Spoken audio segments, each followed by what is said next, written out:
একটা জাতির ধ্বংসের জন্য নৈতিকতা বিবর্জিত নেতৃত্বই যথেষ্ট।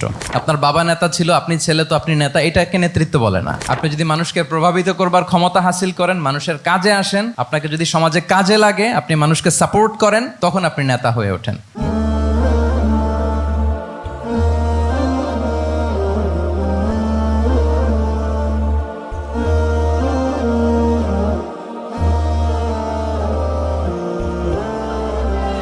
আসসালামু আলাইকুম ওয়া রাহমাতুল্লাহি ওয়া বারাকাতুহু।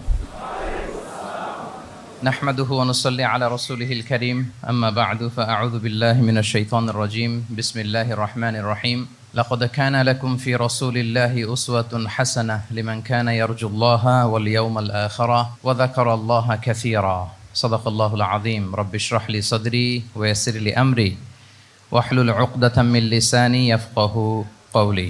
মিনার চট্টগ্রাম বিশ্ববিদ্যালয়ের আয়োজনে আজকের এই সিরাত প্রোগ্রামে আপনারা যারা উপস্থিত হয়েছেন তাদের সবাইকে জানাচ্ছি আন্তরিক শুভেচ্ছা এবং মোবারকবাদ। আহলান ওয়া সাহলান ওয়া মারহাবান বিকুম ফি হাযাল লিকা আত-তাইয়্যিব আল মুবারাক। আমরা শুরুতেই আল্লাহ রাব্বুল ইজ্জা ওয়াল জালালের দরবারে শুকরিয়া জ্ঞাপন করছি, যিনি আমাদেরকে আজকের এই চমৎকার সন্ধ্যায় চট্টগ্রাম বিশ্ববিদ্যালয়ের সমাজ বিজ্ঞান অনুষদের এই চমৎকার অডিটোরিয়ামে আল্লাহ রাসূল সাল্লাল্লাহু আলাইহি ওয়া আলিহি ওয়াসাল্লামের পবিত্র সিরাত থেকে কিছু আলোচনা শুনবার জন্য আমাদেরকে একত্রিত হওয়ার সুযোগ করে দিয়েছেন। আমরা সবাই কালিমাতুশ শুকর পড়ে নিচ্ছি আলহামদুলিল্লাহ। যে টপিকটির উপর আজকের সিরাত প্রোগ্রামে কিছু কথা আমি উপস্থাপন করবার চেষ্টা করব, সেটা হচ্ছে প্রফেটিক লিডারশিপ, অর্থাৎ নবুবী নেতৃত্ব। আল্লাহ রাসূল সাল্লাল্লাহু আলাইহি ওয়াসাল্লামের নেতৃত্বের ধরন কেমন ছিল, কৌশলগুলো কেমন ছিল, স্ট্র্যাটেজি কেমন ছিল, রূপরেখা কেমন ছিল, এবং সেখান থেকে লেসন নিয়ে বর্তমান নেতৃত্বকে আমরা কিভাবে আরও ডেভেলপ করতে পারি, ইমপ্রুভ করতে পারি, এ নিয়ে সামান্য কিছু কথা আজকের এই প্রোগ্রামে আমি উপস্থাপন করার চেষ্টা করব ইনশাআল্লাহ বিইذনিল্লাহ। তো মূল আলোচনাতে যাওয়ার আগে আমাদের শুরুতে নেতৃত্ব জিনিসটা কি, what is leadership, what is the essence of leadership, এই বিষয়টা ক্লিয়ার হইতে হবে। এটা ক্লিয়ার হলে আমরা পুরো আলোচনাটা খুব ভালো করে উপভোগ করতে পারবো ইনশাআল্লাহ। আমি অডিয়েন্সের মধ্য থেকে শুনতে চাই যে নেতৃত্ব বলতে আমরা আসলে কি বুঝি, হোয়াট ইজ লিডারশিপ। লিডারশিপ মানে অন্যকে প্রভাবিত করবার ক্ষমতা, এটাই হচ্ছে মূলত লিডারশিপ। নেতৃত্ব মানে আপনার যদি অন্যকে ইনফ্লুয়েন্স করার ক্ষমতা থাকে, আপনার যদি মানুষকে ম্যানেজ করার ক্ষমতা থাকে, প্রভাবিত করবার ক্ষমতা থাকে, এটাই বেসিকলি লিডারশিপ। যদি আমরা অন্যকে প্রভাবিত করতে পারি তাহলে বাই ডিফল্ট আমি নেতা হয়ে উঠি। এটা হচ্ছে লিডারশিপের মূল সংজ্ঞা বা প্রকৃত কথা। লেটস সে ক্লাস শেষে একজন তার বন্ধুদেরকে বলল চল খেলতে যাই, তো কেউ কেউ রাজি, আবার অনেকে রাজি না। সে কনভিন্স করা শুরু করলো, ফাইনালি সে সবাইকে কনভিন্স করে খেলতে নিয়ে গেল, এই যে লিডার হয়ে গেছে। ক্লিয়ার হয়েছে না ব্যাপারটা? তাহলে বেসিকলি অন্যকে প্রভাবিত করবার যে ক্ষমতা, এটাই হচ্ছে কি লিডারশিপ। যদি আমরা অন্যকে প্রভাবিত করতে পারি, ইনফ্লুয়েন্স করতে পারি। আমাদের সমাজে কিংবা রাষ্ট্রে আমরা যে সমস্যাগুলো দেখি, এগুলো বেসিকলি পোর লিডারশিপের কারণে। Poor leadership, because of poor leadership. যদি যথাযোগ্য নেতৃত্ব আমরা তৈরি করতে পারতাম, যোগ্য নেতৃত্ব যদি আমরা হাজির করতে পারতাম, তাহলে এই সমস্যাগুলো থাকতো না। আমরা আল্লাহ রাসূল সাল্লাল্লাহু আলাইহি ওয়া আলিহি ওয়াসাল্লামের নেতৃত্বের গুণাবলীগুলো, যদি ওনার যে লিডারশিপ ট্রেডস, লিডারশিপ ফিচার্সগুলো আছে, এগুলো যদি আমরা খেয়াল করি, তাহলে দেখব যে এগুলো দিয়ে তিনি পুরো একটা জাতি, একটা ভূখণ্ডের জীবনধারা পাল্টে দিয়েছিলেন। তাহলে নেতৃত্বের দিক থেকে অ্যাজ এ লিডার তিনি কতটা সফল, এটা খুব ক্লিয়ার আমাদের কাছে। আমরা এখন দেখার চেষ্টা করব যে রাসূল সাল্লাল্লাহু আলাইহি ওয়াসাল্লামের লিডারশিপটা আসলে কোন ধরনের লিডারশিপ ছিল, কোন ধরনের নেতৃত্ব ছিল, এবং সেখান থেকে বর্তমান সময়ে আমরা কি করে যুগোপযোগী নেতৃত্ব তৈরি করতে পারি। প্রথম যেটা বলতে হবে সেটা হচ্ছে আল্লাহ রাসূল সাল্লাল্লাহু আলাইহি ওয়া আলিহি ওয়াসাল্লামের নেতৃত্বটা ছিল সার্ভেন্ট লিডারশিপ। সার্ভেন্ট লিডারশিপ মানে হচ্ছে কাজের মধ্য দিয়ে নেতা হওয়া। বেসিক্যালি আপনি যখন মানুষের কাজে লাগবেন বা কাজে আসবেন, তখনই আপনি নেতা। যদি আপনাকে সমাজে কোনো কাজে না লাগে, সমাজে যদি আপনি রেলেভেন্ট হতে না পারেন, কাউকে সাপোর্ট করতে না পারেন, গাইড করতে না পারেন, তাহলে তো নেতা হয়ে ওঠা আপনার পক্ষে সম্ভব হবে না। তাহলে যদি কাজে লাগা যায় মানুষের, আপনি যদি কাজে লাগেন, আপনি যদি মানুষের উপকারে আসেন, তাহলে by default you are a leader. If you are society oriented, if you are people oriented, if you are service oriented, by default you are a leader. আমরা যদি আল্লাহ রাসূল সাল্লাল্লাহু আলাইহি ওয়া আলিহি ওয়াসাল্লামের জীবনের দিকে একটু খেয়াল করি, তাহলে দেখব যে নবী হওয়ার আগেও কিন্তু আল্লাহ রাসূল সাল্লাল্লাহু আলাইহি ওয়াসাল্লামের এই ক্যারেক্টারিস্টিক্সগুলো ছিল, এই ফিচারগুলো ছিল। উনি মানুষের অনেক কাজে এসেছেন, তিনি মানুষকে সাপোর্ট করতেন, বিপদে তাদের পাশে দাঁড়াতেন, তাই না? তিনি তো অফিসিয়ালি 40 বছর বয়সে নবী হলেন, যদিও আল্লাহর এলেমে তিনি অনেক আগে থেকেই নবী, কিন্তু দুনিয়াতে আল্লাহ রাসূল সাল্লাল্লাহু আলাইহি ওয়াসাল্লাম যখন 40 বছর বয়সে উপনীত হলেন, তখনই তো হেরা গুহায় নাজিল হলো, ইকরা বিসমি রাব্বিকাল্লাযী খালাক, read in the name of your lord who has created. এই যে 5টা আয়াত নাজিল হলো, উনি নিয়ে আসলেন, কাঁপতে লাগলেন। খাদিজা রাদিয়াল্লাহু তাআলা আনহার কাছে বললেন যে মনে হয় আমি মারা যাব, আমাকে কম্বল চাপা দাও, আমার ভয় লাগছে, আমি কাঁপছি। তখন খাদিজা রাদিয়াল্লাহু তাআলা আনহা ওনাকে আশ্বস্ত করলেন, ওয়াল্লাহি লা ইউখজিকাল্লাহু আবাদা, আপনি ভয় পাবেন না, আল্লাহ আপনাকে অপদস্থ করবেন না। ইন্নাকা লা তাসিলুর রাহিমা ওয়া তাসদুকুল হাদিসা, নিশ্চয়ই আপনি আত্মীয়তার সম্পর্ককে বজায় রাখেন, আপনি সবসময় সত্য কথা বলেন। ওয়া তাহমিলুল কাল্লা, আপনি মানুষের বোঝা বয়ে দেন। ওয়া তাকসিবুল মা'দুমা, যার উপার্জন করার কোনো সক্ষমতা নেই তার জন্য আপনি উপার্জন করেন, তাকে আপনি ফিনান্সিয়াল সাপোর্ট করেন। ওয়া তাকরিউদ দাইফা, আপনি মেহমানকে খাওয়ান। ওয়া তুঈনু আলা নাওয়াইবিল হক, সত্য যেখানে বিপন্ন সেখানে আপনি সত্যের বীর সেনানী হয়ে দাঁড়িয়ে যান। তো এই ফিচার যাদের মধ্যে থাকে, এমন ব্যক্তিত্বকে আল্লাহ তাআলা কখনোই অপমান করতে পারেন না। আপনি চিন্তিত হবেন না, ডোন্ট ওয়ারি অ্যাবাউট ইট, কোনো ভয় নাই, কোনো চিন্তা নাই, আপনি আশ্বস্ত হন। তাহলে দেখেন, এই যে 6টা গুণের কথা খাদিজা রাদিয়াল্লাহু তাআলা আনহা বললেন, এগুলো কিন্তু রাসূল সাল্লাল্লাহু আলাইহি ওয়াসাল্লাম নবী হওয়ার আগের গুণ। অর্থাৎ 40 বছর বয়সে তিনি উপনীত হওয়ার আগেই ওনার এই অভ্যেস ছিল যে উনি অন্যের বোঝা বইয়ে দিতে হেল্প করতেন, মানুষকে সাপোর্ট করতেন। যার উপার্জন করার সুযোগ নাই, ক্ষমতা নাই, তাকে তিনি উপার্জন করে দিতেন, মানে তাকে ফিনান্সিয়ালি সাপোর্ট করতেন, মেহমান খাওয়াতেন। তার মানে নবী হওয়ার আগেই উনি জনকল্যাণমূলক কাজে নিজেকে সম্পৃক্ত রেখেছেন। মানুষকে তিনি সাপোর্ট করতেন, মানুষকে হেল্প করতেন, উনি মানুষের কাজে লাগতেন। আর যে মানুষের কাজে লাগে, মানুষের উপকারে আসে, জনকল্যাণমূলক কাজে নিজেকে সম্পৃক্ত রাখে, বাই ডিফল্ট সে নেতা, বাই ডিফল্ট সে কি নেতা হয়ে যায়। তাহলে to serve before to lead, নেতৃত্ব এটা আসলে পজিশনের সাথে সম্পৃক্ত না, ইটস অল অ্যাবাউট ইনফ্লুয়েন্স। আপনার বাবা নেতা ছিল, আপনি ছেলে, তো আপনি নেতা, এটাকে নেতৃত্ব বলে না। আপনি যদি মানুষকে প্রভাবিত করবার ক্ষমতা হাসিল করেন, মানুষের কাজে আসেন, আপনাকে যদি সমাজে কাজে লাগে, আপনি মানুষকে সাপোর্ট করেন, তখন আপনি নেতা হয়ে ওঠেন। তাহলে রাসূল সাল্লাল্লাহু আলাইহি ওয়াসাল্লামের লিডারশিপটা যদি বুঝতে হয়, প্রথম কথা হচ্ছে ওনার লিডারশিপের প্যাটার্নটা ছিল সার্ভেন্ট লিডারশিপ, মানে সার্ভিস দেওয়ার মধ্য দিয়ে উনি নেতা বনে গেছেন। নবী হওয়ার আগেই ওনার মধ্যে এই ট্রেড ছিল, উনি মানুষকে সার্ভিস দিতেন। আরবিতেও একটা কথা আছে, সাইয়্যিদুল কওমি খাদিমুহুম, মানে যিনি সমাজের নেতা তিনি হবে সমাজের সবচেয়ে বড় খাদেম। যিনি নেতা হবেন তিনি সমাজের সবচেয়ে বড় কি হবেন? খাদেম হবেন। আমি টোটাল 12টা পয়েন্ট আলোচনা করবার চেষ্টা করবো ইনশাআল্লাহ। প্রথম পয়েন্টটা হচ্ছে সার্ভেন্ট লিডারশিপ, মানে to serve before to lead. নেতা হওয়ার আগে খাদেম হইতে হবে। কি হইতে হবে? খাদেম হইতে পারলে আপনি বাই ডিফল্ট নেতা। তাহলে আল্লাহ রাসূল সাল্লাল্লাহু আলাইহি ওয়া আলিহি ওয়াসাল্লামের নেতৃত্বের প্রথম কথা হচ্ছে ওনার লিডারশিপ প্যাটার্নটা ছিল সার্ভেন্ট লিডারশিপ। এটা হচ্ছে নাম্বার 1। 2 নম্বর কথা হচ্ছে নেতৃত্বের জন্য যেটা লাগে সেটা হচ্ছে কম্পিটেন্স। কিছু কম্পিটেন্স লাগে, এর মধ্যে অন্যতম কম্পিটেন্স হচ্ছে অ্যালোকুয়েন্স, বাগ্মিতা, বক্তব্যের পারঙ্গমতা, এটা লাগে। মানে যিনি নেতা হবেন তিনি কথা বলতে জানতে হবে, কথা বলতে পারতে হবে। এবার বলেন তো, আল্লাহ রাসূল সাল্লাল্লাহু আলাইহি ওয়াসাল্লামের এই কোয়ালিটিটা ছিল কি ছিল না? অসাধারণ কমিউনিকেশন স্কিল ছিল আল্লাহ রাসূল সাল্লাল্লাহু আলাইহি ওয়া আলিহি ওয়াসাল্লামের। এবং ওনার পাবলিক স্পিকিংয়ের যে কি দক্ষতা, আমরা ওনার বিভিন্ন বক্তব্যে, ওনার জুমার খুতবায়, ওনার বিভিন্ন আলোচনায়, বক্তব্যগুলো থেকে আমরা বুঝতে পারি। তাহলে নেতা হইতে হলে তার এলোকোয়েন্স লাগে, বাগ্মিতা লাগে। একজন মানুষ সর্বপ্রথম কোন জিনিসের প্রেমে পড়ে জানেন? কথার প্রেমে পড়ে। কিসের?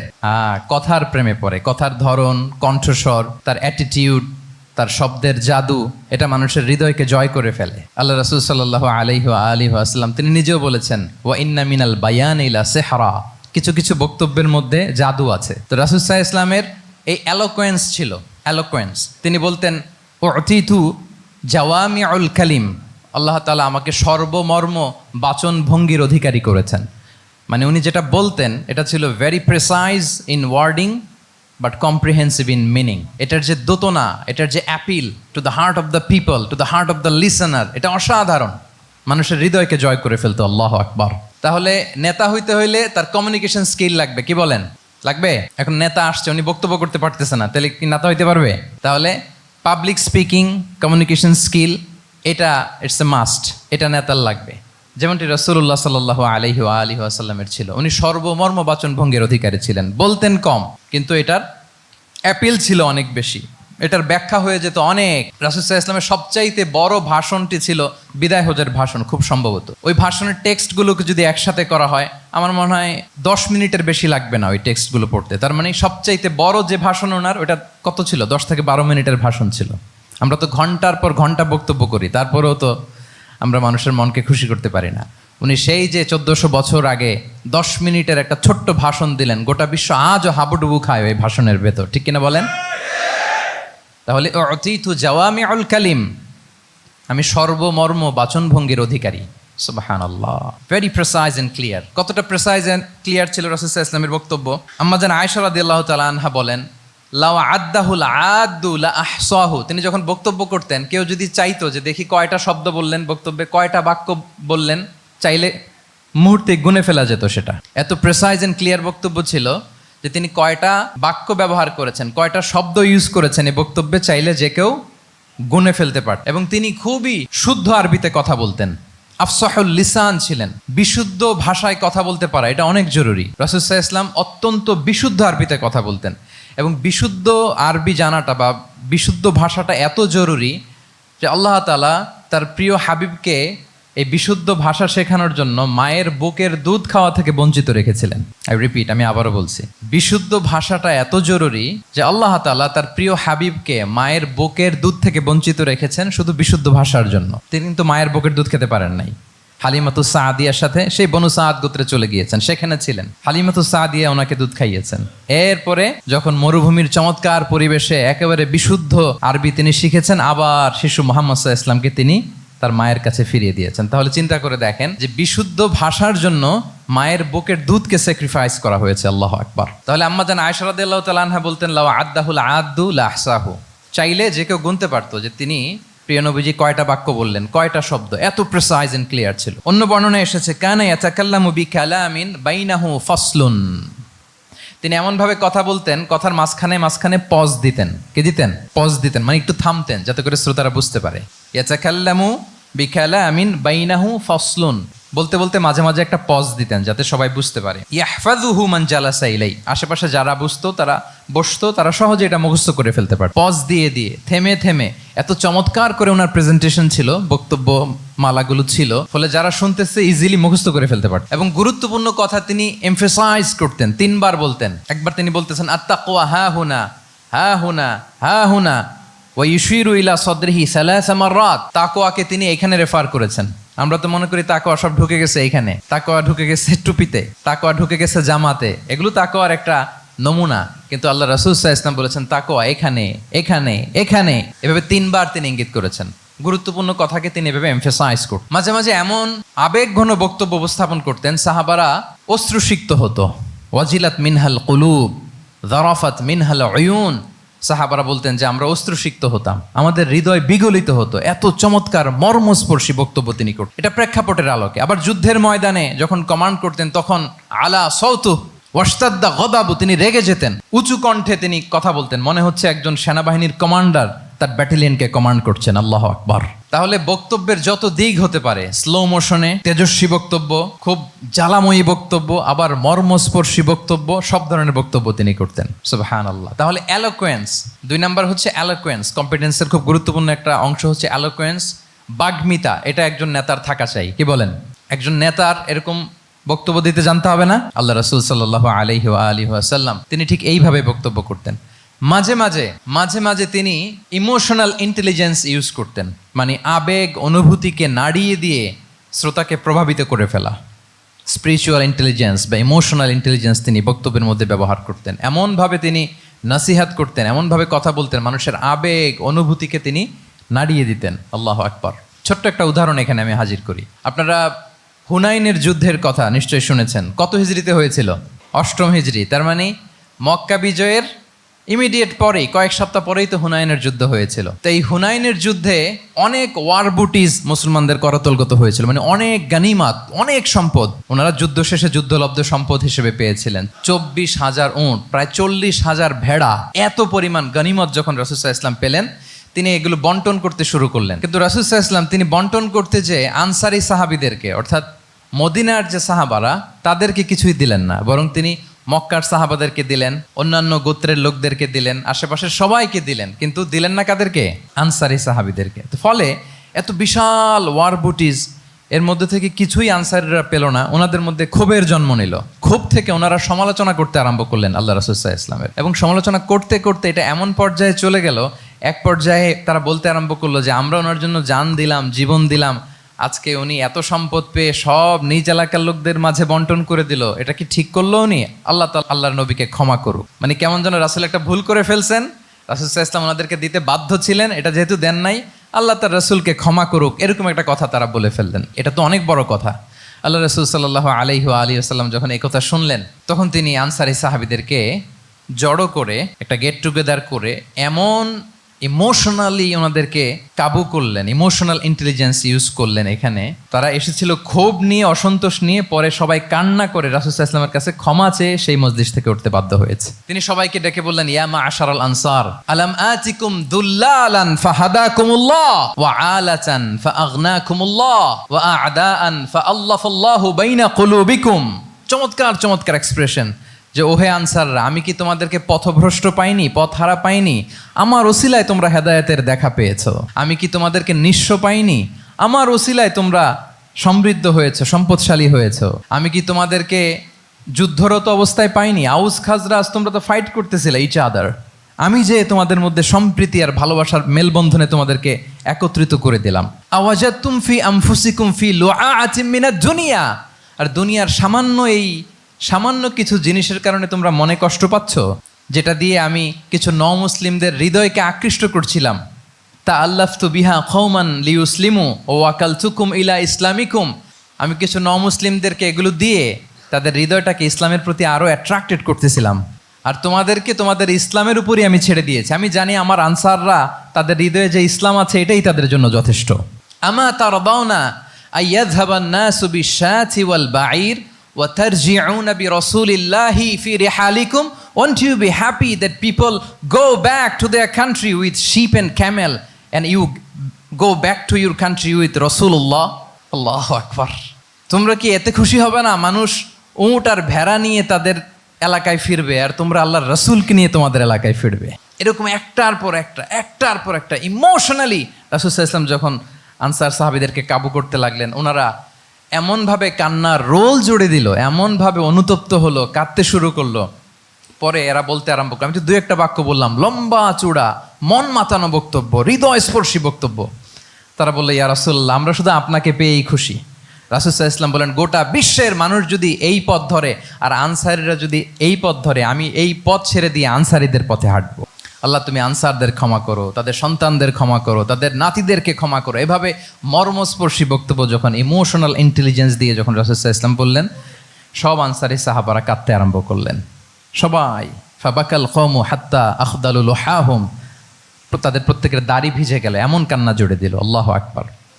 তাহলে এটা ছিল রাসূল সাল্লাল্লাহু আলাইহি ওয়াসাল্লামের বক্তব্যের মাধ্যমে শ্রোতাদের মাঝখানে প্রভাব সৃষ্টি করার ক্ষমতা। চিন্তা করতে পারেন, হৃদয় কেঁপে ওঠে না এই কথা শুনলে? Won't you be happy people go back to their home with sheep and camel, and you take the messenger of Allah with you? মানুষ ছাগল ভেড়া নিয়ে ফিরতেছে, তোমরা তো আল্লাহর নবীকে নিয়ে ঘরে ফিরতেছো। আল্লাহু আকবার। তাহলে এই কম্পিটেন্সটা লাগে একজন নেতার, তিনি এরকম মর্মস্পর্শী বক্তব্য দিতে জানতে হবে। 3 নাম্বার হচ্ছে কম্পেশন, মানে সফট হার্টেড, দয়াদ্র হৃদয় হতে হবে। আপনি মানুষের দুঃখ যদি আপনাকে কাঁদায়, তবেই আপনি নেতা। আমরা আল্লাহ রাসূল সাল্লাল্লাহু আলাইহি ওয়াসাল্লামের দিকে যদি তাকাই, ওনার তো একটা উপাধিই হচ্ছে রাহমাতাল লিল আলামিন। আল্লাহ রাসূল সাল্লাল্লাহু আলাইহি ওয়াসাল্লামের উপাধি কি? ওমা আরসালনাকা ইল্লা রাহমাতাল লিল আলামিন। We have not sent you but as mercy for all the worlds. নবী হে, আপনাকে সবার জন্য আমি মার্সি করে পাঠিয়েছি, রাহমা করে পাঠিয়েছি। আপনি সবার জন্য রহমত, মানুষের জন্য, ম্যানকাইন্ড, জিনকাইন্ড, অ্যানিমালস, সবার জন্য আপনি রাহমা। রাসূল সাল্লাল্লাহু আলাইহি ওয়াসাল্লাম কতটা দয়াদ্র ছিল। আল্লাহ তাআলা অন্য আয়াতে বলছেন, ফাবিমা রাহমাতিম মিনাল্লাহি লিনতা লাহুম ওয়ালাউ কুনতা ফাযযান গালিযাল কলবি লানফাদ্দু মিন হাওলিক। নবী হে, লিনতা লাহুম, সবার জন্য আপনি সফট হার্টেড হয়েছেন আল্লাহর অনুগ্রহে। যদি আপনি সফট হার্টেড না হয়ে আপনি যদি কঠোর হৃদয়ের অধিকারী হতেন, তাহলে এখন লোকেরা যেমনি আপনাকে ঘিরে রাখে, আপনার চারিপাশে সবাই ঘিরে রাখতো না। আল্লাহু আকবার। সাহাবারা সব সময় রাসূল সাল্লাল্লাহু আলাইহি ওয়াসাল্লামের সঙ্গ পেতে চাইতো। অ্যাকম্পানি চাইতো, ঘিরে রাখ। এমনকি অনেক সাহাবী ঘরে ভালো না লাগলে রাসূল সাল্লাল্লাহু আলাইহি ওয়াসাল্লামের কাছে চলে আসতো। এমনকি অনেক সাহাবী বলতেন যে আমার পেটে ক্ষুধা লাগলেই আমি রাসূলের কাছে যেতাম, কারণ রাসূলের চেহারা দেখলে আমার পেটের ক্ষুধা উধাও হয়ে যেত। ফাবিমা রাহমাতিম মিনাল্লাহি লিনতা লাহুম, নবী হে, আল্লাহর অনুগ্রহে আপনি কোমলভাষী হয়েছেন। কোমল হৃদয়ের হওয়া, সফট হার্টেড হওয়া, দয়াদ্র চিত্তের হওয়া, এটা অন্যতম একটা লিডারশিপ ট্রেট। এত দয়াদ্র ছিলেন, আল্লাহ তাআলা বলছেন ফালাআল্লাকা বাখিউন নাফসাকা আলা আসারিহিম ইল্লাম ইউমিনু বিহাযাল হাদীসি আসাফা।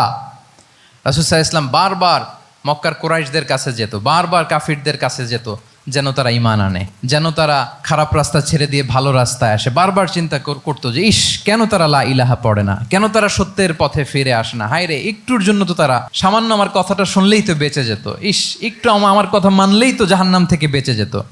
এরকম অস্থির হয়ে তাদের পেছনে ছুটতেন। আল্লাহ তাআলা বলেছেন, নবী হে, আপনি ওদের পেছনে ছুটতে ছুটতে আপনি তো নিজেকেই শেষ করে দিবেন।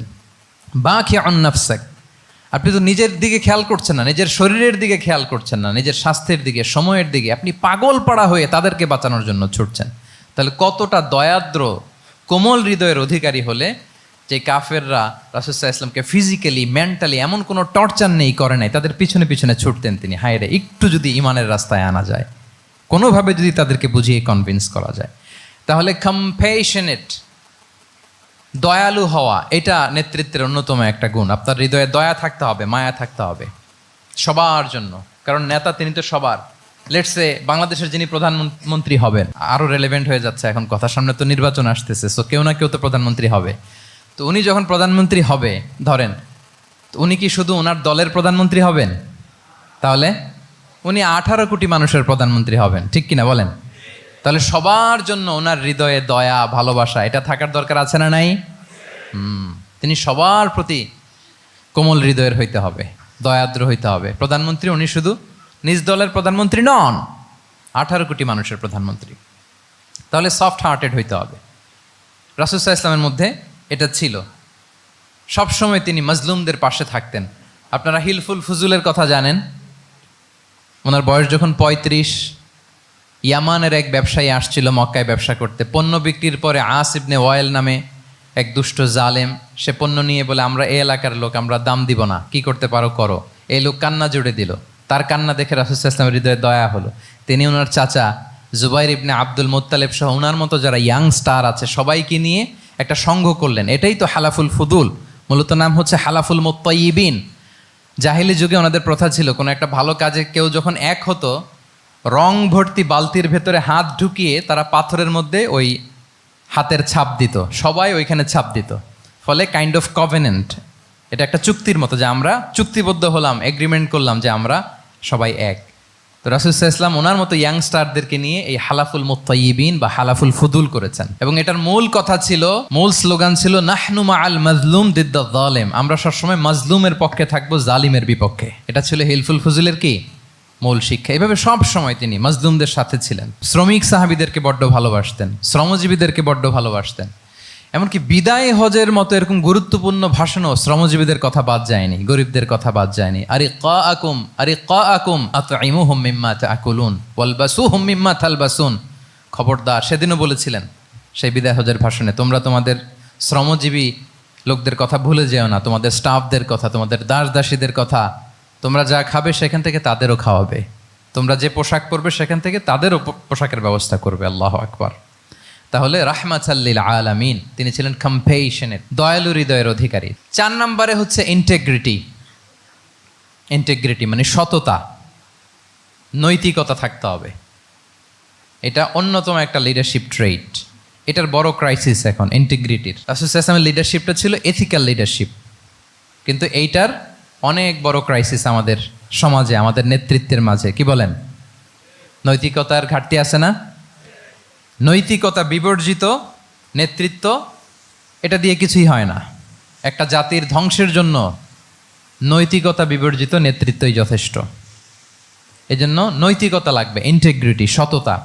আমরা যদি আল্লাহ রাসূল সাল্লাল্লাহু আলাইহি ওয়াসাল্লামের নেতৃত্বের দিকে তাকাই, ওনার সততা, ওনার সত্যবাদিতা, ওনার আমানতদারিতা নিয়ে যদি আমরা একটু সিরাতের পরতে পরতে খেয়াল করি, এমনকি নবী হওয়ার আগে যদি খেয়াল করি, তাহলে দেখব যে মক্কার লোকেরা আল্লাহ রাসূল সাল্লাল্লাহু আলাইহি ওয়াসাল্লামকে আস-সাদিক, আল আমিন উপাধিতে ভূষিত করেছেন। সুবহানাল্লাহ, মানে সত্যবাদী, ট্রুথফুল অ্যান্ড ট্রাস্টওয়ার্দি। স্বয়ং মক্কার লোকেরা, মক্কার মুশরিকরা রাসূল সাল্লাল্লাহু আলাইহি ওয়াসাল্লামকে উপাধি দিয়েছিলেন আল আমিন। কি উপাধি দিয়েছিলেন? আল আমিন। তার মানে কখনো মিথ্যা বলেননি, কখনো আমানতের খেয়ানত করেননি। যখন আয়াত নাজিল হলো ওয়া আনজির আশিরাতাকাল আকরাবিন, হে নবী আপনি আপনার নিকট আত্মীয়দেরকে সতর্ক করুন জাহান্নামের আযাবের, তিনি সাফা পাহাড়ের চূড়ায় উঠে গেলেন, ডাকতে আরম্ভ করলেন, ও মক্কার লোকেরা, ও আমার আত্মীয়রা, আমি যদি বলি এই পাহাড়ের পেছনে একদল ঘোড় সাওয়ার সশস্ত্র ব্যাটালিয়ন তোমাদেরকে এখনই অ্যাটাক করবে, তোমরা কি বিশ্বাস করবে? আকুনতুম মুসাদ্দিকিয়া, আমার কথা বিশ্বাস করবে? মক্কাবাসী এক বাক্যে কি বলেছিল জানেন? তারা বলেছিল নাম, অবশ্যই বিশ্বাস করবে। কেন বিশ্বাস করবে? বলে যে মা জাররাবনা আলাইকা ইল্লা সিদকা, we have never ever experienced a single lie from you in our life. আমরা জীবনে কোনোদিন তোমার মিথ্যা বলতে শুনি নাই। আল্লাহু আকবার। কি নিঃসংকোচ স্বীকৃতি এলাকার লোকদের। এইটা আমাদের সমাজে অনেক বড় ক্রাইসিস, আমানতদারিতা, ট্রাস্টওয়ার্দিনেস। সো এখান থেকে আমাদের শিখতে হবে, অনেক কিছু রিভাইজ করতে হবে আমাদেরকে।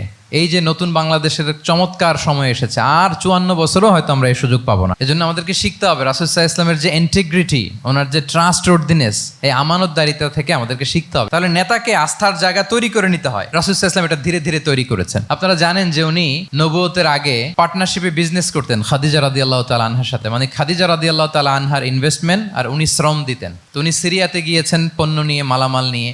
ওনার ব্যবসা বাণিজ্যের ধরন কেমন এটা দেখবার জন্য খাদিজা রাদিয়াল্লাহু তাআলা আনহা ওনার এক বান্ধবীকে পাঠিয়েছিলেন ওই ক্যারাভ্যানে, ওই কাফেলায়। নাম ছিল মাইসারা। তো মাইসারাকে বলেছে, মাইসারা তুমি দেখবা যে টাকা পয়সা আবার উল্টাপাল্টা করে কিনা, ঠিকঠাক মতো ব্যবসা করে কিনা, আমার huge investment, on behalf of me তুমি এই ক্যারাভ্যানে থাকবে আর দেখবে যে মোহাম্মদ ঠিকঠাক বিজনেসটা করে কিনা। আল্লাহু আকবার। মাইসারা এই সফর শেষে এসে খাদিজা রাদিয়াল্লাহু তাআলা আনহার কাছে এমন পজিটিভ রিভিউ দিয়েছে, এই রিভিউ শুনেই খাদিজা রাদিয়াল্লাহু তাআলা আনহা বিষ্ণু ইসলামকে বিয়ে করার জন্য রাজি হয়ে গেছেন। আলহামদুলিল্লাহ। মাইসারা এসে রিভিউ দিতে লাগলো যে মোহাম্মদ সে সবার চেয়ে আলাদা সাল্লাল্লাহু আলাইহি ওয়াসাল্লাম। তার ওঠা বসা, তার চলন বলন, তার কথন, তার ডিলিংস, তার লেনদেন সব আলাদা, অসাধারণ তিনি। মাইসারার রিভিউ শুনে আল্লাহু আকবার, খাদিজা রাদিয়াল্লাহু তাআলা আনহা তিনি অবাক হয়ে গেলেন এবং তিনি বিয়ের প্রস্তাব পাঠালেন। রাসূল সাল্লাল্লাহু আলাইহি ওয়াসাল্লামের এই আমানতদারিতায় মুগ্ধ হয়ে কি করলেন? বিয়ের প্রস্তাব পাঠালেন। তাহলে কি পরিমাণে ট্রাস্টওয়ার্দিনেস ওনার ছিল। আরো মজার ব্যাপার হচ্ছে মক্কার কুরাইশরা, মক্কার লোকেরা রাসূল সাল্লাল্লাহু আলাইহি ওয়াসাল্লামের কাছে এসে আমানতের সম্পদ গচ্ছিত রাখতো। আবু জাহেলের কাছে রাখতো না, উতবা, শাইবা, ওয়ালিদ ইবনে মুগিরা কারো কাছে রাখতো না। খেয়াল করে দেখেন, দল করে আবু জাহেলের, দল করে কার? কিন্তু আমানত রাখে কার বাসায়? কি অবাক করা কাণ্ড না? কর্মী হচ্ছে আবু জাহেলের, কিন্তু আমানতের সম্পদ রাখে কার কাছে?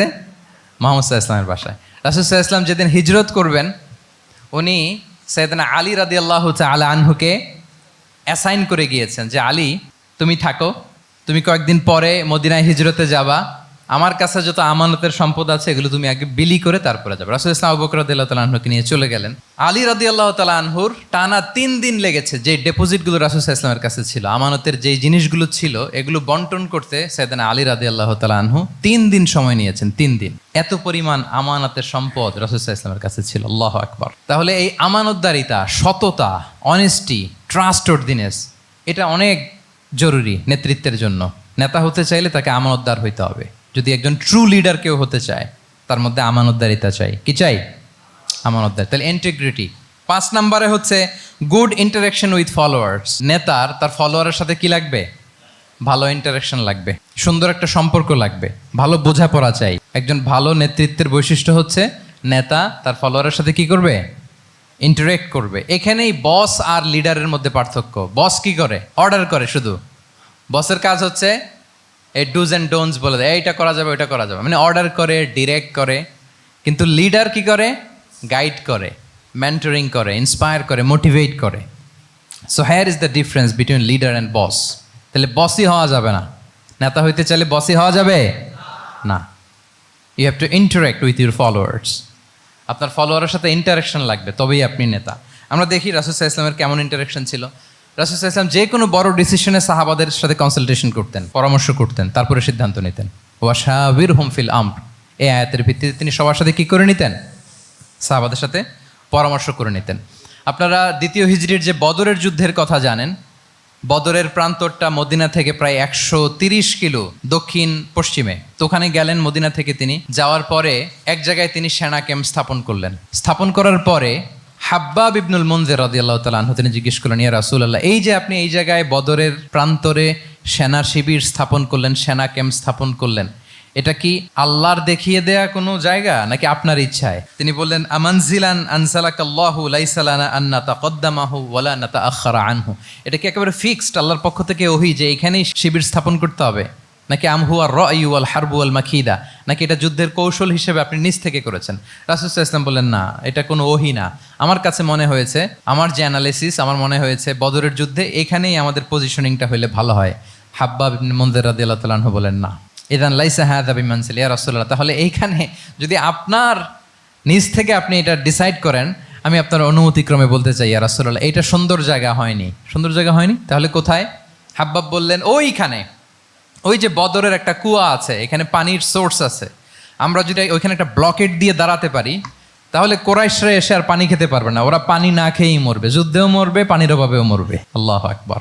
এক মুহূর্ত দেরি করলেন না রাসূল সাল্লাল্লাহু আলাইহি ওয়াসাল্লাম। এই অপিনিয়ন পাওয়ার সাথে সাথেই বললেন, এই সেনা ক্যাম্প এখান থেকে উঠে হাব্বাব যেখানে বলেছে ওইখানে যে সেনা শিবির স্থাপন করো। এক সেকেন্ডও দেরি করেন নাই। তাহলে কোনো ইগোইস্টিক ঝামেলা ছিল না, ভেরি অ্যাকোমোডেটিভ ছিলেন রাসূল সাল্লাল্লাহু আলাইহি ওয়াসাল্লাম। আমরা অনেক সময় নতুন কোনো কথা শুনলে, কোনো রিফর্ম শুনলে, শ্রোতাদের মধ্যে থেকে কিছু একটা শুনলে আটকে উঠি, চেঞ্জ করতে চাই না, রিজিড হয়ে থাকে। এই রিজিডিটি রাসূল সাল্লাল্লাহু আলাইহি ওয়াসাল্লামের মধ্যে ছিল না, ভেরি অ্যাকোমোডেটিভ ছিলেন, ইজিলি ওপেন আপ করতে পারতেন। মুহূর্তেই বলেন, ঠিক আছে, আমি যেখানে করেছি আসলে ঠিক হয় না, হাব্বাব যেখানে বলেছে সবাই ওখানে যে সেনা ক্যাম্প স্থাপন করো। আল্লাহু আকবার। উনি চাইলে বলতে পারতেন, এই হাব্বাব, তুমি কি আমার চেয়ে বেশি বুঝো? আমি তো নবী, তুমি আমার উম্মাহ, আমার কাছে ওহী আসে। কোনো ধরনের আর্গুমেন্টে না যে সরাসরি রাসূল সাল্লাল্লাহু আলাইহি ওয়াসাল্লাম এটাকে মেনে নিলেন। আল্লাহু আকবার। তাহলে এই যে ইন্টারাকশন, দেখেন কত চমৎকার ইন্টারাকশন ছিল সাহাবীদের সাথে রাসূলুল্লাহ সাল্লাল্লাহু আলাইহি ওয়া আলিহি ওয়াসাল্লামের। তাহলে good interaction with your followers, এটা জরুরি। আমরা যদি খন্দকের ঘটনা দেখি, খন্দকের যে পরীক্ষা খনন করা হয়েছিল, এটা কিন্তু কোনো মদিনার বা মক্কার কোনো আরাবিয়ান সাহাবাদের কাছ থেকে এই পরামর্শ আসেনি। এসেছে কার কাছ থেকে? সালমান আল ফারিসি। বাড়ি কই? সেই ইরান, ইয়ামান না, ইরানে। উনি হি ওয়াজ পার্সিয়ান, উনি ইরান থেকে আসছে। তাহলে ইজিলি তিনি সাহাবিদের কাছ থেকে চমৎকার অপিনিয়ন আসলে সেটাকে পিক করতেন এবং তাদের সাথে চমৎকার ইন্টারাকশন ছিল। সাহাবিদের সাথে, ফলোয়ারদের সাথে ওনার কতটা গভীর ইন্টারাকশন ছিল, ছোট্ট একটা হাদিস বলে, হাদিসটা সহিহ মুসনাদে আহমদ ইবনে হাম্বালে এসছে, আমি এই পয়েন্টটা শেষ করছি। রাসূল সাল্লাল্লাহু আলাইহি ওয়াসাল্লামের যুগে এক সাহাবী ছিল, তার নাম ছিল জাহির ইবনে হারাম আল আশজাঈ। জাহির, সাহাবীর নাম কি? সবাই বলুন, কি নাম? জাহির রাদিয়াল্লাহু তাআলা আনহু। উনি মদিনায় থাকতেন না, উনি মরুপল্লীতে থাকতেন, মানে বেদুইন ছিলেন আর কি। মদিনা তো শহর, সিটি, উনি সিটিতে থাকতেন না, উনি থাকতেন মরুপল্লীতে। ওখানে তিনি অর্গানিক ফলমূল, শাকসবজি চাষ করতেন। রাসূল সাল্লাল্লাহু আলাইহি ওয়াসাল্লাম ওনার এই অর্গানিক ফলমূল আর শাকসবজি খুব পছন্দ করতেন। ফলে উনি প্রায় সেই মরুপল্লী থেকে রাসূল সাল্লাল্লাহু আলাইহি ওয়াসাল্লামের জন্য অর্গানিক ফ্রেশ ফ্রুট আর শাকসবজি মদিনায় নিয়ে আসতেন এবং এগুলো ফ্রিতে দিতেন রাসূল সাল্লাল্লাহু আলাইহি ওয়াসাল্লামকে অ্যাজ এ গিফট। উপহার হিসেবে রাসূল সাল্লাল্লাহু আলাইহি ওয়াসাল্লামকে মরুপল্লী থেকে চাষ করে আনা ফলমূল, শাকসবজি দিতেন। আর কিছু শাকসবজি, ফলমূল তিনি মদিনার বাজারে বিক্রি করতেন। তো একবার তিনি এসে রাসূল সাল্লাল্লাহু আলাইহি ওয়াসাল্লামকে অর্গানিক এই ফ্রুটগুলো দিয়ে বাকিগুলো মদিনার বাজারে বিক্রি করতেছেন। রাসূলুল্লাহ সাল্লাল্লাহু আলাইহি ওয়া আলিহি ওয়াসাল্লাম বাজার ভ্রমণে গেলেন, যে দেখে ওই তো জাহের, উনি আবার কানা রজুলান দামিমান, একটু কুৎসিত দেখতে, একটু খাটো কুৎসিত শ্যামবর্ণের ছিলেন। তো ওনাকে দেখেই রাসূল সাল্লাল্লাহু আলাইহি ওয়াসাল্লাম পিছন থেকে এরকম ঝাপটে ধরলেন।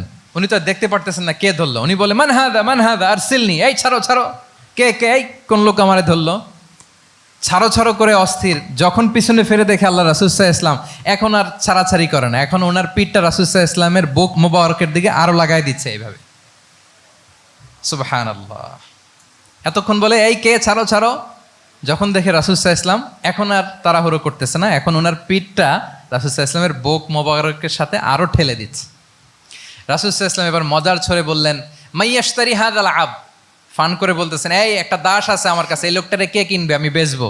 জাহির রাদিয়াল্লাহু তাআলা আনহু বলেন, ইয়া রাসূলুল্লাহ, ইদান ওয়াল্লাহি তাজিদুনি কাসিদান, আমি কালো মানুষ, আমি সস্তা মানুষ, আমারে বেচলে বেশি দাম পাবেন না আপনি, আমি তো সস্তা মানুষ ইয়া রাসূলুল্লাহ। রাসূল সাল্লাল্লাহু আলাইহি ওয়াসাল্লাম বললেন, আনতা লাস্তা ইনদাল্লাহি কাসিদ ইয়া জাহির, হে জাহির, তুমি আল্লাহর কাছে সস্তা নও, আনতা ইনদাল্লাহি গালি, তুমি আল্লাহর কাছে বড্ড দামি। তোমার স্কিন ব্রাইট কালার না, তুমি কুৎসিত, তুমি দুনিয়াতে সস্তা হতে পারো, কিন্তু আমার আল্লাহর দরবারে তুমি কভু সস্তা নও। আনতা ইনদাল্লাহি গালি, আল্লাহর কাছে তুমি বড্ড দামি। দেখেন ইন্টারেকশন কোন মাত্রায় গেলে পিছন থেকে যে এরকম হাক করা যায়, ঝাপটে ধরা যায় এক সাহাবীকে, সুবহানাল্লাহি বিহামদি। এরকম গুড ইন্টারেকশন ছিল অনেক অনেক ভুরি ভুরি সিরাতের পরতে পরতে আপনারা পাবেন যে রাসূল সাল্লাল্লাহু আলাইহি ওয়াসাল্লামের সাথে সাহাবাদের ইন্টারেকশন কত চমৎকার ছিল। 6 নম্বরে হচ্ছে কারেজ, সাহসিকতা। নেতা হইতে হইলে সাহস লাগবে না? নেতারে বাঁচানোর জন্য কর্মীরা দৌড়াইতেছে সামনে, নেতা যদি ছোটে পেছনে, তাহলে হবে? তাহলে তো তাকে নেতা বলা যায় না। কি বলেন? নেতার তো হি শুড বি কারেজাস, তার সাহসী হইতে হবে, দুর্দান্ত সাহস থাকতে হবে তার। রাসূল সাল্লাল্লাহু আলাইহি ওয়াসাল্লামের এরকম দুর্দান্ত সাহস ছিল, অত্যন্ত সাহসিকতার অধিকারী তিনি ছিলেন। এবং এই লিডারশিপ ট্রেইটটা খুবই জরুরি, এটাকে বলে mother skill. Courage is a mother skill, এটাই সব। এই হিম্মত লাগবে। আর রাজুলু যু হিম্মা ইউহিল উম্মা, যার হিম্মত আছে সেই জাতিকে জাগাতে পারে, ঠিক কিনা? এই যে আমাদের কাছে তো উদাহরণ একেবারে হাতের কাছেই, এই যে 5 আগস্টে, এই যে জুলাই আপরাইজিং, যদি কারেজ না থাকতো আমাদের তরুণদের, আমাদের জেনজিদের, তাহলে এই পরিবর্তনকে আমরা দেখতে পেতাম না। আমি গল্প শুনছিলাম যে এই চট্টগ্রাম বিশ্ববিদ্যালয় থেকে 2 জন শহীদ হয়েছে। আল্লাহ তাদের কবরগুলোকে তুমি জান্নাতে টুকরা বানিয়ে দাও। এই যে আমাদের তরুণরা তাজা রক্ত দিয়ে একটা চেঞ্জ এনেছে, পরিবর্তন, এটা তো কারেজ, তাদের সাহসিকতার বহিঃপ্রকাশ, ঠিক কিনা? এটা লাগবে।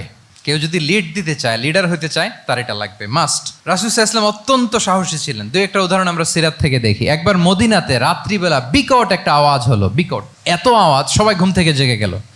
ঘুম থেকে জেগে সবাই হতভম্ব, কিরে এত আওয়াজ তো মদিনাতে কখনো শুনি না। ঘটনা কি?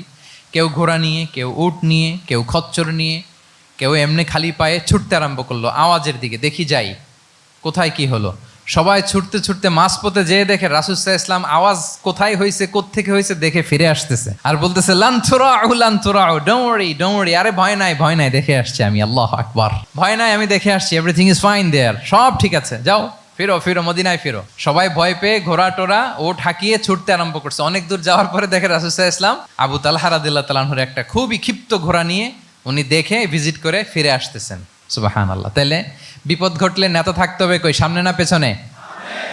আমাদের নেতারা থাকে কই? নাকি পেছনেও খুঁজে পাওয়া যায় না?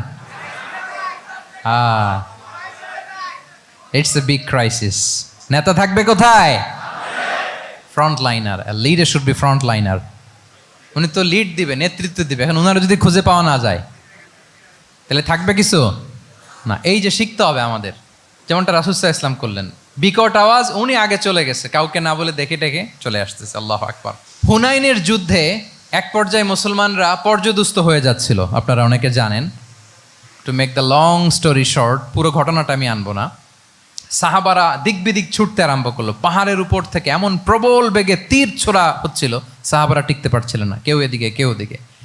রাসূল সাল্লাল্লাহু আলাইহি ওয়াসাল্লাম এই তীর তলোয়ারকে উপেক্ষা করে সামনে যেয়ে দাঁড়ালেন ঢালের মতো, আর বললেন আনা নবিয়্যু লা কাযিব আনা ইবনু আব্দুল মুত্তালিব। এই সাহাবারা, আনা নবিয়্যু লা কাযিব, আমি সত্য নবী, আমার দিকে ফেরো, I'm the grandson of Abdul Muttalib, আমি দাঁড়িয়ে আছি, ফেরো। রাসূল সাল্লাল্লাহু আলাইহি ওয়াসাল্লামের যখন এই সাহসী স্টেটমেন্ট তারা পেলেন, আবার আল্লাহু আকবার ধ্বনি নিয়ে সাহাবারা সামনের দিকে এগিয়ে গেছেন। এই যে আগালেন, আর পিছু ফিরলেন না, হুনাইন জয় করেই ছাড়লেন। আল্লাহু আকবার। তাহলে ইতিহাসের পরতে পরতে, সিরাতের পরতে পরতে আমরা দেখবো যে রাসূল সাল্লাল্লাহু আলাইহি ওয়াসাল্লাম হি ওয়াজ এ হাইলি কারেজাস, অনেক সাহসী একজন ব্যক্তিত্ব ছিলেন, অত্যন্ত সাহসী পুরুষ ছিলেন। তাহলে নেতা হইতে হইলে তার কি লাগবে?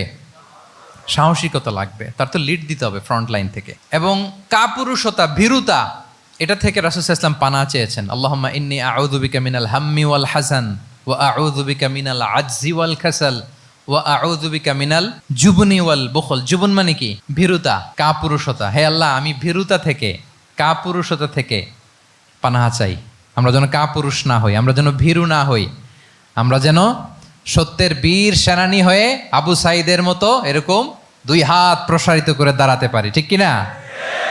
এই যে কারেজাস আবু সাঈদ, হ্যাঁ, he is the icon of courage of Bangladesh. কি বলেন?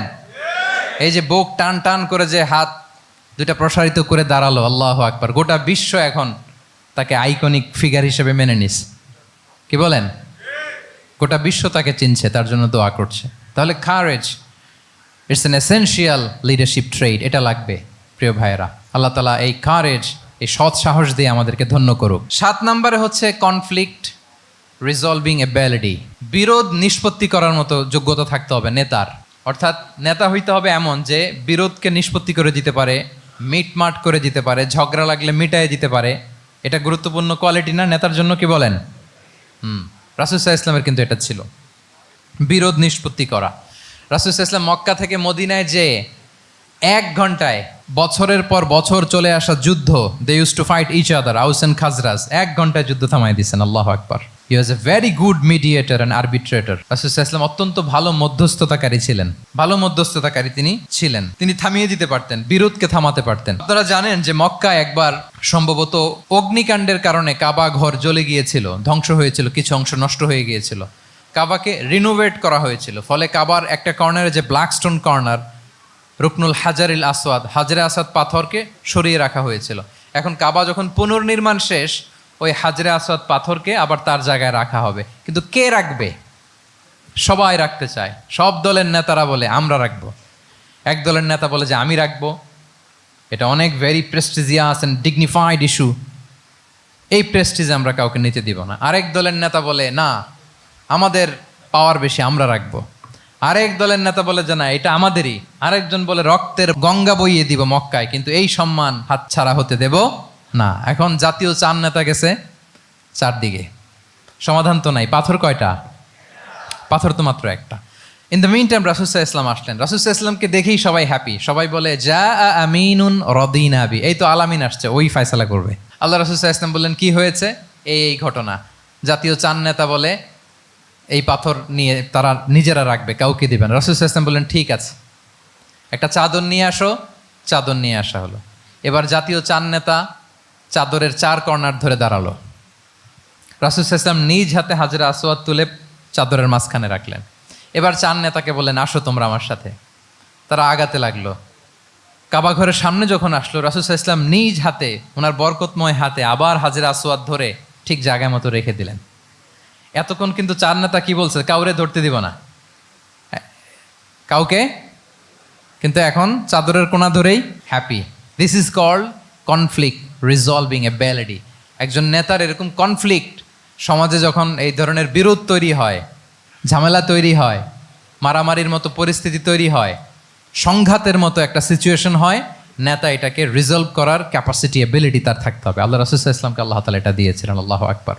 শুধু বড় বড় জিনিস না, ছোট ছোট জিনিসও করতে হয়। লেটস সে নিজ দলের নেতাকর্মীদের মধ্যে মারামারি, নিজ দেশের ভেতরে মারামারি, দেশের সাথে প্রতিবেশী দেশের বিরোধ, রিজিওনাল সুপার পাওয়ার হলে আশেপাশের অনেকগুলো দেশের মধ্যে বিরোধ, আপনাকে নেতা হয়ে এগুলো মিটমাট করে দিতে হবে। সুপার পাওয়ার যদি হয়ে যান, গোটা বিশ্বের যেখানে ঝামেলা লাগে, দেখেন না বড় বড় মোড়লরা কি করে? ওই কাতারে বসে বসে ওই আফগানিস্তান, তারপর ওই ইসরায়েল, কাতার মিলাই দিচ্ছে, দেখেন না এগুলো নিউজে আপনারা? This is called conflict resolving ability. কনফ্লিক্টকে রিজলভ করতে জানতে হয়। রাসূল সাল্লাল্লাহু আলাইহি ওয়াসাল্লাম এরকম রাষ্ট্রীয় পর্যায়ে, বড় বড় সামাজিক পর্যায়ে, এমনকি ফ্যামিলি অ্যাফেয়ার্সের মধ্যে যত বিরোধ লাগতো, রাসূল সাল্লাল্লাহু আলাইহি ওয়াসাল্লাম মিলাই দিতেন। আল্লাহু আকবার। ফ্যামিলি কাউন্সিলিং, এজন্য প্রত্যেক ইমাম খতিবদের এই কাউন্সিলিংয়ের উপর ট্রেনিং নেওয়া দরকার। আমাদের পরিবারগুলো ভেঙে যাচ্ছে, পরিবারগুলো কি হচ্ছে? ভেঙে যাচ্ছে। আমি পশ্চিমা দেশে আমাদের অনেক স্কলারদের দেখেছি, যারা ইমাম এবং খতিব, তাদের আলাদা করে উইকলি 7 ঘন্টা, 8 ঘন্টা, 10 ঘন্টা এরকম রাখতে হয় ফ্যামিলি কাউন্সিলিংয়ের জন্য। যাদের মধ্যে বিরোধ, হাজব্যান্ড ওয়াইফের ঝামেলা চলতেছে, উনি কাউন্সিলিং করে। এটা খুব জরুরি। আল্লাহ রাসূল সাল্লাল্লাহু আলাইহি ওয়াসাল্লাম এটা করতেন, সাহাবাদের মধ্যে করতেন, ইভেন নিজের স্ত্রীদের মধ্যেও করতেন। সহিহ বুখারীতে এসেছে, ওনার স্ত্রীদের মধ্যে 2টা গ্রুপ ছিল। পজিটিভলি নেন, 2টা গ্রুপ, আবার এটা ওই গ্রুপ মনে করেন না। অর্থাৎ মানবিক কারণে সামান্য যে জেলাসি থাকে এক স্ত্রীর সাথে আরেক স্ত্রীর, এটা তো খুব স্বাভাবিক। ওই ওনাদের মধ্যে একসাথে তো অ্যাট এ টাইমে খুব সম্ভবত 9 জন স্ত্রী বেঁচে ছিলেন। হাফসা রাদিয়াল্লাহু তাআলা আনহাকে কেন্দ্র করে একটা গ্রুপ, আয়েশা রাদিয়াল্লাহু তাআলা আনহাকে কেন্দ্র করে একটা গ্রুপ। তাদের মধ্যে অনেক কথাবার্তা, কিছু মানবিক কারণে যেগুলো হয়, এটা কিন্তু ছিল। রাসূল সাল্লাল্লাহু আলাইহি ওয়াসাল্লাম প্রায় ওনাদেরকে নিয়ে বসে এগুলো রিজলভ করে দিতেন। ওনার নিজের কন্যা ফাতেমা রাদিয়াল্লাহু তাআলা আনহার সাথে আলী রাদিয়াল্লাহু তাআলা আনহার যদি মনোমালিন্যের ঘটনা ঘটতো, এগুলো উনি রিজলভ করে দিতেন। এবং খুব কাছাকাছি ছিল কিন্তু ঘর। যারা মদিনায় মাআরিদুস সিরান নাবাবিয়া ওগুলোতে গিয়েছেন, দেখবেন যে রাসূল সাল্লাল্লাহু আলাইহি ওয়াসাল্লামের ঘরের পাশেই অন্যান্য স্ত্রীদের ঘরগুলো একটার পর একটা, পাশেই ফাতেমা রাদিয়াল্লাহু তাআলা আনহার ঘর। একবার তিনি দুপুরবেলা ফাতেমা রাদিয়াল্লাহু তাআলা আনহার ঘরে গেলেন, যে দেখেন যে ঘরে আলী রাদিয়াল্লাহু তাআলা আনহু নেই। তো জিজ্ঞেস করলেন যে আইনা ইবনু আম্মি, কোথায় আলী কোথায়? তো বললেন যে কানা বাইনি ওয়া বাইনাহু শাই, আমাদের মধ্যে একটু ঝগড়াঝাটি হয়েছে আর কি, মনোমালিন্য হয়েছে। ফাগাদাবানি, উনি একটু রেগে গেছেন আমার উপর। ফাখারাজা ফালাম ইয়াকিল ইনদি, প্রত্যেকদিন খাওয়ার পরে তো এখানেই কাইলুলা করে, আজকের ঘরে কাইলুলা করে নাই, কই যেন চলে গেছে। তো কোথায় গেল? রাসূল ইসলাম লোক পাঠালো, খুঁজে দেখো আলী কোথায়। আলী রাদিয়াল্লাহু তাআলা আনহু উনি মনের কষ্ট নিয়ে মসজিদে নববীর মধ্যে শুয়ে আছেন। তো রাসূল ইসলাম খুঁজতে খুঁজতে মসজিদে নববীর ভেতরে গেলেন, দেখলেন যে উনি যে শুয়ে আছে, ওনার গায়ের জামাটা এক পাশে পড়ে আছে আর বালুর মধ্যে ওনার শরীর পড়ে আছে। তো উনি ডাকলেন, কুম ইয়া আবা তুরাব, কুম ইয়া আবা তুরাব, হে বালির বাবা আলী, বালির বাবা আলী ওঠো ওঠো। মজা করে বললেন যে ইয়া আবা তুরাব, যেহেতু বালি লেগে আছে গায়ে, বালির বাবা আলী ওঠো। ওখান থেকে ধরে এনে ফাতেমা রাদিয়াল্লাহু তাআলা আনহার কাছে নিয়ে আসে, দুইজনকে পাশে বসিয়ে এই যে আবার মিটমাট। এটা ছিল রাসূল সাল্লাল্লাহু আলাইহি ওয়াসাল্লামের ডেইলি বেসিসে একটা অ্যাক্টিভিটি। কনফ্লিক্ট তিনি রিজলভ করে দিতেন। সহিহ বুখারীতে একটা অধ্যায় আছে, কিতাবুস সুলহি ফিল বুখারীতে আছে কিতাবুস সুলহ, এটার নাম, অধ্যায়টার নাম হচ্ছে কিতাবুস সুলহ, মানে মীমাংসা করে দেওয়ার অধ্যায়। একটা পরিচ্ছেদ আছে, পরিচ্ছেদের নাম হচ্ছে বাবু কওলিল ইমামি লি আসহাবিহি ইযহাবু বিনা নুসলিহ বাইনাহুম। রাসূল ইসলাম প্রায় বলতেন যে আমাকে নিয়ে যাও, আমি মিলাই দিব। ঝগড়া ঝাঁটি মারামারির কথা শুনলে রাসূল ইসলামের বিখ্যাত ডায়লগ এটা, উনি বলতেন আরে ঝগড়া, ইযহাবু বিনা, আমি আসছি না, আমার নিয়ে যাও, আমি মিলাই দিব, আমাকে নিয়ে যাও, আমি সংশোধন করে দিব। আল্লাহু আকবার। তাহলে কনফ্লিক্ট রিজলভিং এবিলিটি এটা একজন নেতার থাকা চাই। 8 নম্বরে হচ্ছে visionary. A leader should be futuristic, সময়ের আগে চলতে পারা, এটা নেতার কাজ। He should see beyond the boundary, out of the box. তাকে আউট অফ দ্য বক্স চিন্তা করতে হবে। কর্মীরা যদ্দূর দেখে এরপর থেকে নেতা দেখা শুরু করবে, তখন সেই হয়ে উঠবে নেতা। এটাকে বলে ভিশনারি। এই ট্রেডটা একটা লিডারশিপ ট্রেড, খুব গুরুত্বপূর্ণ লিডারশিপ ট্রেড, মানে ফারসাইটেডনেস থাকা, দূরদর্শিতা থাকা, ফিউচারিস্টিক অ্যাটিটিউডের হওয়া, সময়ের আগে চলতে পারা, মানে আগ থেকে আন্দাজ করতে পারা। রাসূল সাল্লাল্লাহু আলাইহি ওয়াসাল্লামের মধ্যে এটা ছিল। কেমন ছিল? ওনার দুই একটা উক্তি আমি কয়েকটা হাদিস শেয়ার করি। তিনি বলতেন, ইন্নাল্লাহা যাওয়ালি আল আরদা ফারাআইতু মাশআরিকাহা ওয়া মাগারিবাহা ওয়া ইন্না মুলকা উম্মতি সায়াবলুগু মুলকুহা মা যুবিয়ালি মিনহা। আল্লাহ তাআলা এই পৃথিবীটাকে ফোল্ড করে ছোট রেপ্লিকা বানিয়ে আমার সামনে তুলে ধরেছেন। ফারাআইতু মাশারিকাহা ওয়া মাগারিবাহা, আমি পৃথিবীর প্রাচ্য পাশ্চাত্য সবটুকুন দেখেছি, আর আমি যদ্দূর দেখেছি ঠিক তদ্দূর জায়গায় আল্লাহ তাআলা লা ইলাহার বাণী পৌঁছে দিবে। পৃথিবীতে এমন কোনো জায়গা আছে যেখানে লা ইলাহার ধ্বনি উচ্চারিত হয় না? এমন কোনো জায়গা নেই। তার মানে ফিউচারিস্টিক, সে 1400 বছর আগের কথা, যে পৃথিবীর আনাচে কানাচে কোথাও বাকি থাকবে না, সব জায়গায় ইসলাম পৌঁছে যাবে। অন্য জায়গায় বললেন, লা ইয়াবলাগান্না হাযাল আমরু মা বালাগাল লাইলু ওয়ান নাহার ওয়ালা ইয়াতরুকুল্লাহু বাইতা মাদার ওয়ালা ওয়াবার ইল্লা আদখালাহুল্লাহু হাযাদ দ্বীন। এই ইসলাম যেখানে দিন হয়, রাত হয়, পৃথিবীর যেখানে দিন রাত্রি সংঘটিত হয়, সব জায়গায় পৌঁছবে। এমন কোনো কাঁচা ঘর, পাকা ঘর, কোনো জঙ্গল, কোনো পাহাড়, কোনো ভূখণ্ড, এই পৃথিবীতে কোনো এমন কোনো জনপদ থাকবে না যেখানে ইসলামের বাণী পৌঁছবে না, সব জায়গায় পৌঁছে যাবে। আল্লাহু আকবার। তাহলে এটা হচ্ছে ফিউচারিস্টিক অ্যাটিটিউডের ব্যক্তিত্ব হওয়ার কারণে তিনি এমনটি বলেছেন। আগাম বুঝে ফেলতেন। আপনারা হুদাইবিয়ার সন্ধির কথা জানেন না? হুদাইবিয়ার ট্রিটির কথা শুনেছেন না? 1400 সাহাবা গিয়েছিলেন ওমরা করতে, ওরা ওমরা করতে দিবে না, সন্ধি করো। তো কি সন্ধি? বলে যে রসুলুল্লাহ লেখা যাবে না, মোহাম্মদ রসুল্লাহ, নো রসুল্লাহ, রসুল্লাহ কাটো। সাহাবিরা বলে আমরা কাটতে পারবো না। রাসূল ইসলাম বললেন না না, কেটে ফেলো। কাটা হলো। এই বছর ওমরা করতে পারবো না, সাহাবারা বলে আমরা মানি না। রাসূল ইসলাম বললেন এটাও মেনে নাও। আগামী বছর আসবা ওমরা করতে, থাকতে পারবা মাত্র 3 দিন। কয়দিন?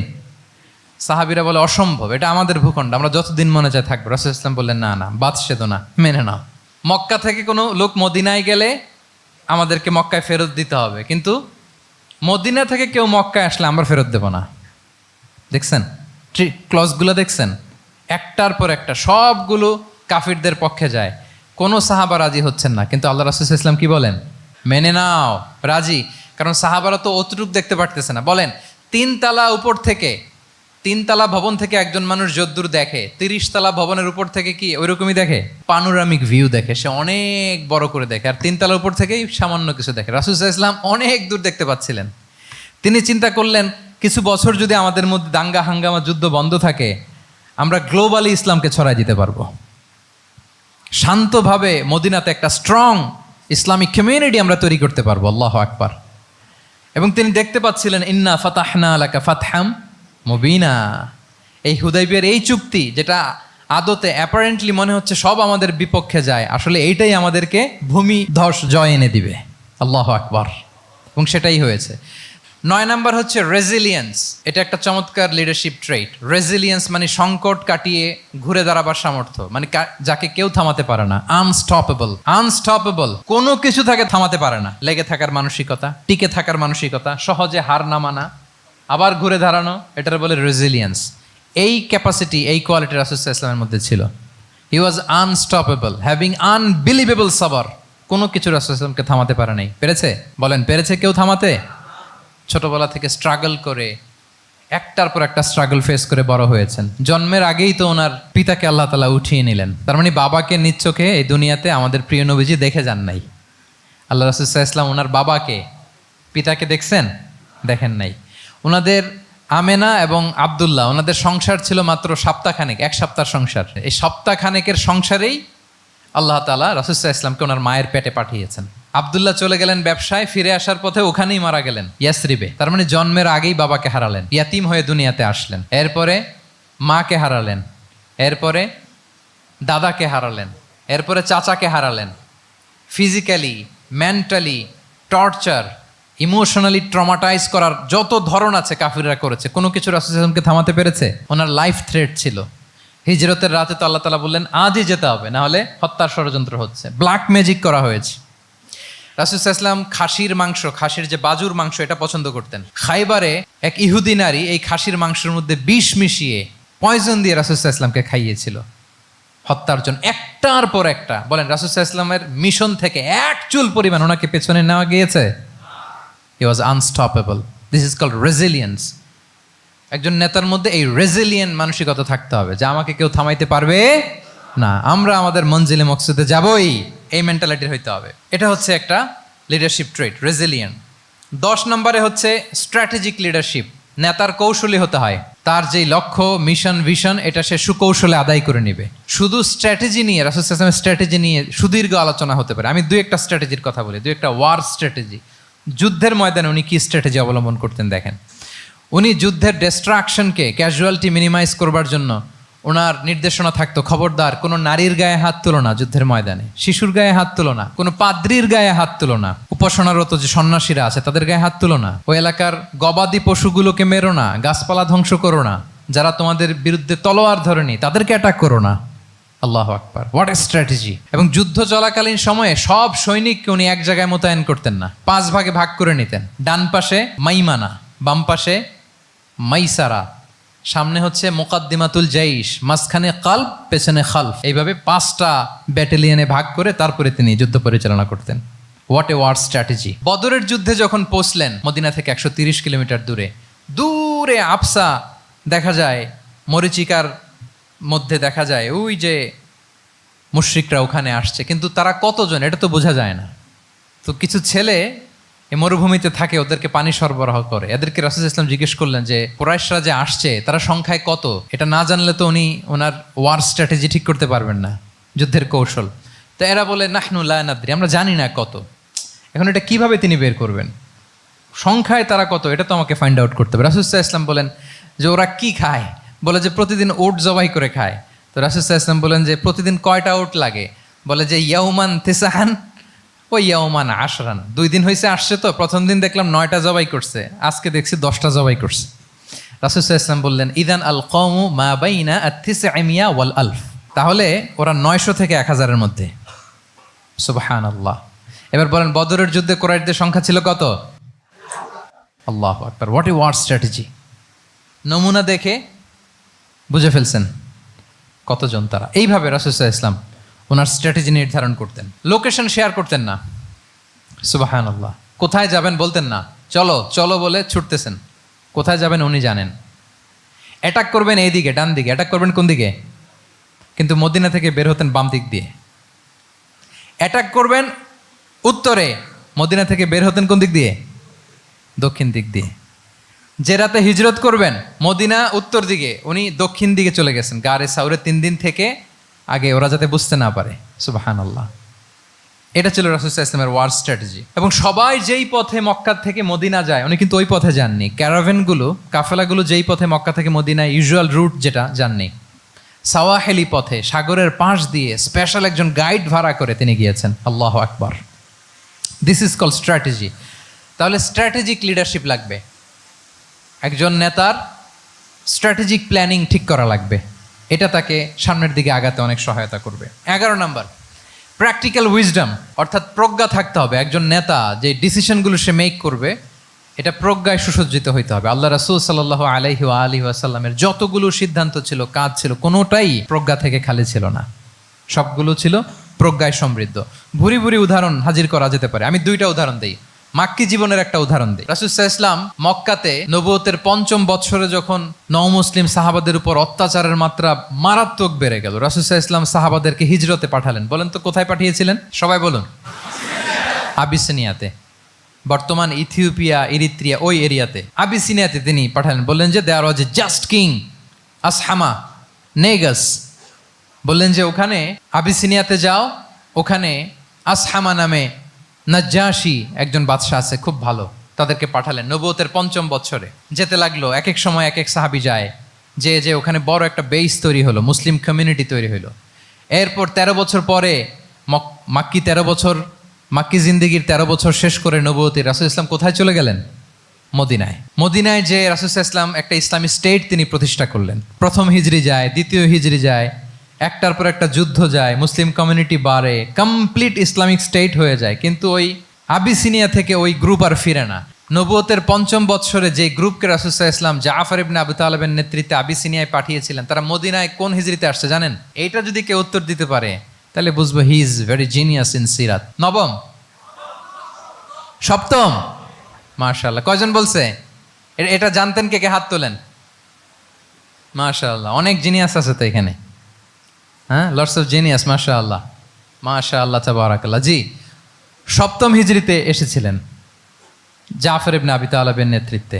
এখানে হিকমা, রাসূল সাল্লাল্লাহু আলাইহি ওয়াসাল্লামের উইজডমের ব্যাপারটা হচ্ছে, রাসূল সাল্লাল্লাহু আলাইহি ওয়াসাল্লাম আছেন মদিনাতে, একের পর এক কোরআনের আয়াত নাজিল হচ্ছে, আহকামগুলো সাহাবারা প্র্যাকটিস করতেছে, মসজিদে নববী হলো, ইসলামিক স্টেট হলো, বদরের যুদ্ধ হলো, উহুদ হলো, খন্দক হয়ে গেল, সব হয়ে যায়। কিন্তু ওনারা ফিরেন না কেন? ওনারা ফিরলেন সেই 7ম হিজরিতে খায়বার বিজয়ের পরে। এবং যেদিন জাফর ইবনে আবি তালেব আবিসিনিয়া থেকে সবাইকে নিয়ে ফিরলেন, রাসূল ইসলাম এত খুশি হলেন, উনি বললেন বি আইয়িহিমা আনা লা আদরি বি আইয়িহিমা আনা আফরাহ বি ফাতহি খাইবার আও বি কুদুমি জাফর। আজকে কোনটাতে আমি বেশি হ্যাপি আমি জানি না, আমার ভাই জাফরকে পেয়ে নাকি খাইবার বিজয়ের কারণ। আমি কনফিউশনে পড়ে গেছি যে এইটাতে বেশি খুশি হইলাম নাকি ওইটাতে। এর কারণ হচ্ছে রাসূল ইসলাম অপেক্ষা করতেছিলেন যে মদিনা এই স্টেটটাকে আগে ইন্টারনাল এবং এক্সটার্নাল যত থ্রেট হতে পারে সবগুলো থেকে আগে সেফ জোন বানাতে হবে। এমনও হতে পারে মদিনা হাতছাড়া হয়ে যেতে পারে। মদিনা যদি হাতছাড়া হয়, মদিনা থেকেও যদি আমার হিজরত করা লাগে, আমি কই যাব? ওইটারে সেকেন্ড বেস, প্ল্যান বি হিসেবে রেখে দিয়েছিলেন যে জাফর তুমি আইসো না, তুমি থাকো, নতুন নতুন যা আয়াত আসবে আমি সাহাবী দিয়ে এই বিধানগুলো পাঠাবো, ওখানে প্র্যাকটিস করতে থাকো, ইউ উইল বি ফাইন দেয়ার, থাকো, আশা লাগবে না। থাকতে থাকতে 7ম হিজরি পর্যন্ত, খন্দকের যুদ্ধের মাধ্যমে যখন কুরাইশদের 20 দাঁত ভেঙে দেওয়া হলো, 7ম হিজরিতে যখন খায়বার দুর্গ বিজয় হয়ে গেল, now Islam came as a regional super power. রাসূল ইসলাম বুঝলেন আর ইন্টারনাল থ্রেটও নাই, এক্সটার্নাল থ্রেটও নাই, এবার আর কোনো টেনশন নাই। জাফর ইবনে আবি তালেবকে চিঠি পাঠালেন, তিনি বিশাল বাহিনী নিয়ে মুসলিমদেরকে নিয়ে তিনি ব্যাক করলেন মদিনাতে। আল্লাহু আকবার। This is call wisdom, practical wisdom. রাসূল সাল্লাল্লাহু আলাইহি ওয়াসাল্লামের এইভাবে এমন কোনো সিদ্ধান্ত নাই যেটার পেছনে প্রজ্ঞা ছিল না, প্রত্যেকটা সিদ্ধান্ত ছিল প্রজ্ঞায় সুসজ্জিত। আমরা যদি মদিনার একটা উইজডমের কথা খেয়াল করি, খুব সংক্ষেপে বলি। মদিনাতে আল্লাহ রাসূল সাল্লাল্লাহু আলাইহি ওয়া আলিহি ওয়াসাল্লাম, মদিনার সোসাইটিতে মুনাফিক কারা বলেন তো? এটা কি রাসূল সাল্লাল্লাহু আলাইহি ওয়াসাল্লাম জানতেন না?